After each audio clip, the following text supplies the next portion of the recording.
Welcome back, fellow coders. Jared O'Leary here with Boot Up. This video, I'm going to show you the Carve a Pumpkin with Code challenge, how to clean up the functions. So you may have drawn something like this, where you've got triangle eyes and a squiggly mouth for your pumpkin, something like that. And it might be this really long set of code. So what we've got here is it resets, and then it puts the pen down, and it draws the first triangle eye, and then it draws the second triangle eye, and then it draws the squiggly mouth. Now the reason why I know that is because I coded it, but if you were to just look at it really quickly, you'd be like, what is going on here?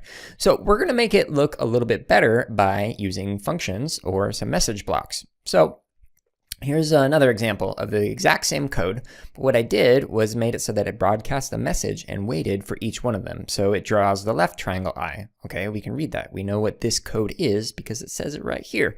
Then it draws the right one, and then it draws the jagged mouth. So this makes it a little bit better. However, there's an even better way to do this. So let me show you another example.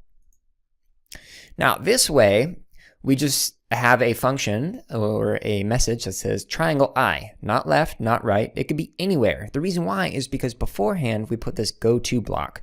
So we're going to say go to here, draw a triangle. Go to here, draw a triangle again. So it's using the same code, which is right here, but it's just telling it to draw it in a different spot. First time it draws it here, second time it draws it there. Now the reason why this is even better is because we can then use our code to make a bunch of different functions. So we could have a bunch of different eyes, which are what these are right here, a bunch of different mouths, which are right there. And then we could simply call them by saying, hey, for face number 3, I want you to do a large circle, a small circle, and a circle mouth. And we just got to tell it where it's going to draw each one of those. Now, the only thing is when you're doing something like this, if you press the keys too quickly, it might mess up some of the shapes. So make sure you stop the other scripts in the sprite whenever you're doing that.